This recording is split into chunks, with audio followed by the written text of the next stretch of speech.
terrifying moment. Tiger attacks vet through fence at Mexican zoo before staff rescue her. A shocking incident was captured on video at the Camino Real del Tigre Zoo in Mazamitla, west of Mexico City, when a Bengal tiger suddenly attacked a veterinarian during a routine inspection. Now let's uncover the details of this story on the AI podcast. Let's unpack this.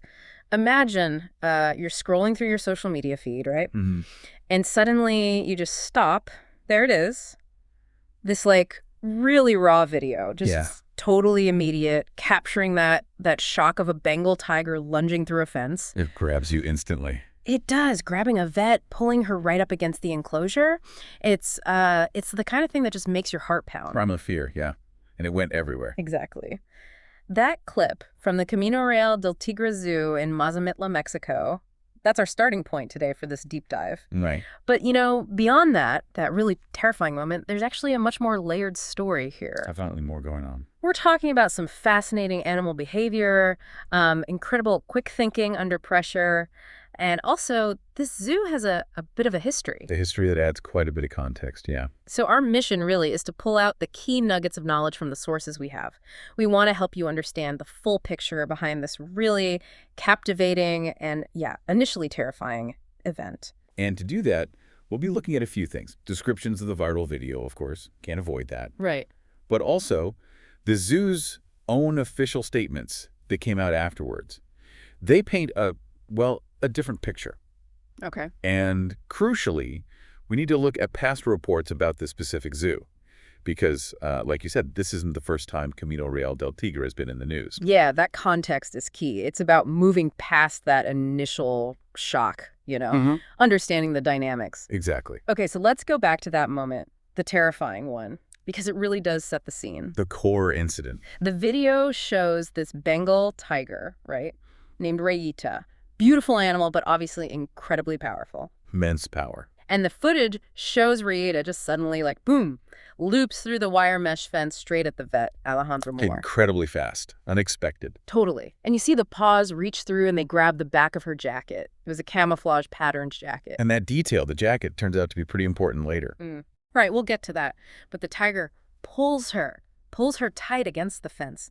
And watching it, those first few seconds... Agonizing, yeah. It really looked like the tiger was trying to bite her neck. That's what everyone saw. You can just imagine the panic, the adrenaline. For anyone watching, it looks like life or death. Absolutely. And that image, that moment, it just taps right into our, deepest fears about large predators. Totally. What's really striking, beyond just the visual shock, is that raw instinct. The animal's sudden move, the human reaction. Yeah. The perception is almost immediately attack. Our brains are just wired that way, aren't they? Threat detection. Especially with a tiger. You don't pause to analyze nuances in that split second. No, you feel alarm instantly. And that explains why these videos just explode online, right? That immediate visceral fear. Exactly. But here's what's amazing. Amidst all that seeming chaos, someone acted. A colleague. Super quick thinking. Didn't hesitate. They managed to get Alejandra free by, physically pulling the tiger's claws off her clothes. A very precise, immediate intervention. Which you have to think prevented something much, much worse. Absolutely. And our sources do confirm, thankfully, that neither the vet nor the tiger were seriously harmed in that specific interaction. Thank goodness. And that colleague's response. It really speaks to the kind of training you need in these places. Yeah, situational awareness. They saw the threat, but probably also knew how to disengage without making it worse. It wasn't random. It was almost certainly a trained response. Right. It just highlights how vital well-trained animal care staff are, especially with these big predators. One wrong move. Major consequences. Yeah. Okay, so that quick response, that skilled response, it brings us to the next part of the story, clarifying things. The narrative shift. Because what you see on camera, well, it's not always the full story, especially with animals. Very true. After this went viral, the zoo put out a statement. And Alejandra herself, the vet, she appeared in it. Which was important. Yeah, you could see she was, shaken up, understandably. But she was smiling. A relief for many, I'm sure. And then she gave this really crucial clarification. She talked about the incident directly. She said, and I'm quoting, "What happened was that my raincoat caught his attention and he wanted to play with it, so he grabbed me." Okay, so framing it as play. Exactly. She was very clear. She didn't believe the tiger meant to hurt her.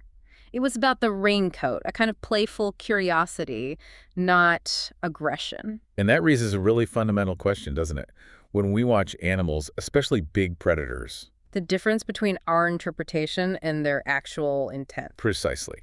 We project our own fears, our own understanding onto them. You or I see that lunge, that grab, and we think, attack. Yeah, absolutely. But for a professional like Alejandra, someone who knows Rayita, knows tiger behavior, that same action, grabbing the coat, might read as, well, strong play. Maybe too strong, but play. So it's about reading those signals, the nuances that we might miss. Yeah, understanding their communication. What specific cues would she be looking for? Like, how do you tell the difference between play and a real attack with a tiger? Well, it's complex. It involves ethology, the study of animal behavior, plus knowing that specific animal. Okay. Generally, a real attack might involve flattened ears, a stiff, low body posture, maybe a hard stare, specific growls, not like chuffs or purrs, Right. and a direct charge, often aiming for a vulnerable spot. Play, even rough play, can look different. Maybe looser body language, batting, grabbing objects. Like the raincoat. Exactly.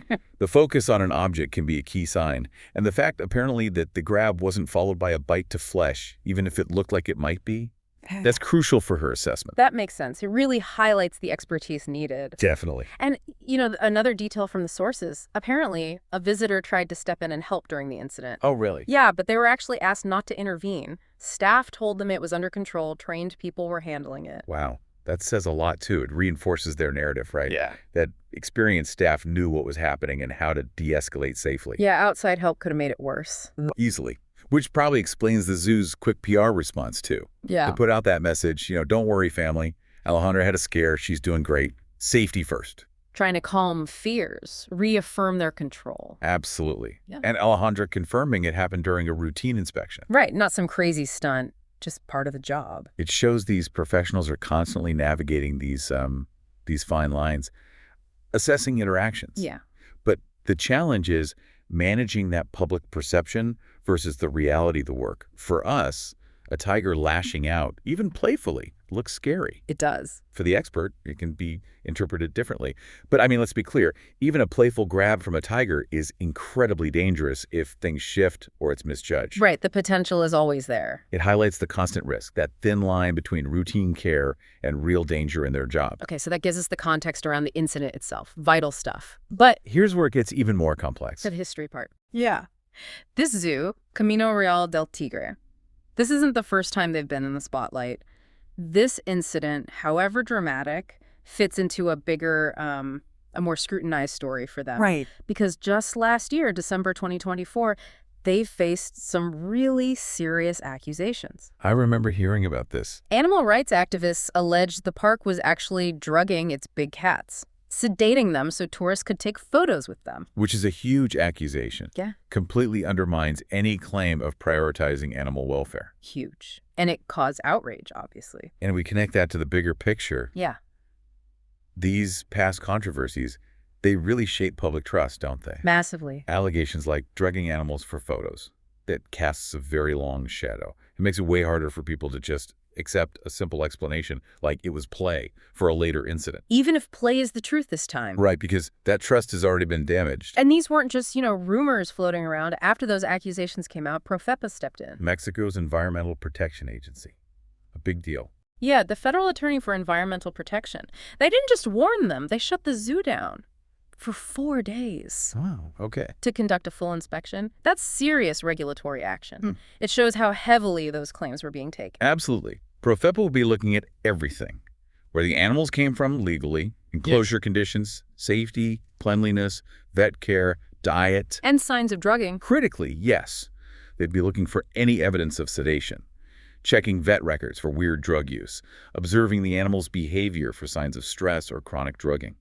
Plus, worker safety, permits, the whole 9 yards. So that shutdown suggests the authorities thought there was something potentially serious there, which makes you wonder, how does a zoo bounce back from that? A huge trust deficit. Especially when they keep saying, like they did after this Rayita incident, that animal welfare and safety are top priorities. There's this real tension, isn't there, between the past scrutiny and their current statements. It's an immense challenge. Rebuilding trust isn't just about saying the right things. It's about showing transparently what you're doing differently. Like proving you fixed problems. Exactly. Yeah. Maybe showing improved welfare protocols, perhaps bringing in independent auditors. It's tough.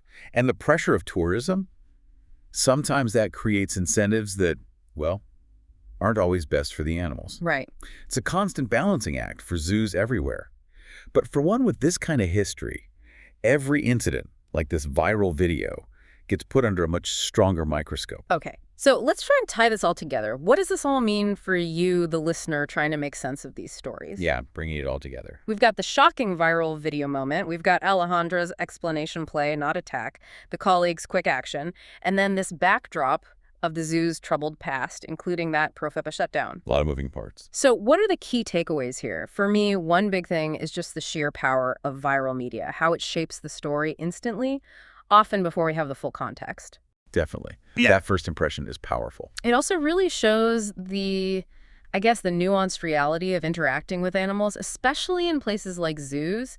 That line between instinct, training, play, aggression, it can be really blurry. And the critical need for those trained professionals. Absolutely. People who understand the animals, Yeah. who can react effectively, precisely under intense pressure. We saw that with the colleague.